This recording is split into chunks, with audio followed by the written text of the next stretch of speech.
தமிழ்நாட்டில் பாரதிய ஜனதா கட்சி திமுகவுக்கு எதிராக, திமுக கூட்டணிக்கு எதிராக நாங்கள் தான் வலுவா பேசுறோம், போராட்டங்களை முன்னெடுக்கிறோம்னு பிஜேபி சொல்றாங்க. இன்னொரு பக்கம் 10 ஆண்டு கால பிரதமர் மோடியினுடைய ஆட்சியின் சாதனைகளை நாங்க சொல்லுவோம், தமிழ்நாடு எங்களை ஏற்க தொடங்கிச்சுன்றாங்க.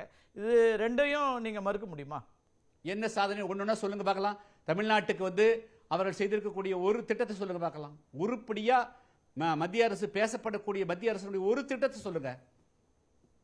நாங்க இத்தனை ட்ரெயின் வந்து புதுசா வந்து இத்தனை ட்ரெயின் வந்துருச்சு, இத்தனை ரோடு போட்டு கொடுத்துட்டோம், இத்தனை கட்டடங்கள் எழுப்பிட்டோம், இத்தனை இளைஞர்களுக்கு 1 கோடி இளைஞருக்கு வேலை வாய்ப்பு கொடுத்தோம், 2 கோடி இளைஞருக்கு வேலை வாய்ப்பு கொடுத்தோம், இத்தனை தொழிற்சாலையை கொண்டு வந்துக்கிற ஏதாவது சொல்லுங்க. என்ன இருக்குதுங்க? இன்னைக்கு 100 நாள் வேலை ஒண்ணு இல்லைன்னா தமிழ்நாட்டு மக்களுடைய நிலைமை என்னங்க? ஏதாவது ஒரு குறிப்பிட்ட ஒரு திட்டத்தை வந்து சொல்லும்படியாக அதை வச்சு வந்து மக்களிடத்தில் கொண்டு போறதுக்கு நான் இன்னைக்கு வந்து ஒரு 10 திட்டத்தை கொண்டு வந்துக்கிறேன்.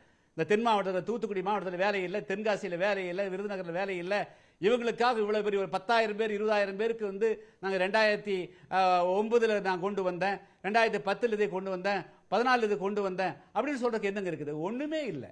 ஓகே, இல்லை. அதனால வந்து அவர்கள் வந்து மக்களுடைய வாழ்வாதாரத்தை மேம்படுத்துவதற்கு எந்த திட்டத்தையுமே சொல்லாம நாங்க ஆன்மீகம்னா ஏற்கனவே எல்லாரும் ஐயப்பன் கோயிலுக்கு லட்சக்கணக்கான பேர் போறாங்க, முருகன் கோயிலுக்கு காவடி எடுத்துட்டு கோடிக்கணக்கான பேர் போறாங்க, ஈசாவுக்கு போறாங்க.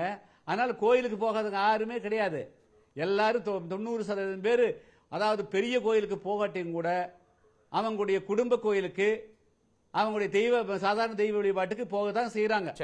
அதனால வந்து இறை நம்பிக்கையே அற்றவர்கள், பகுத்தறிவு பேசக்கூடியவங்க கூட தங்களுடைய குடும்ப கோயிலுக்கு போயிட்டு வந்துருவாங்க.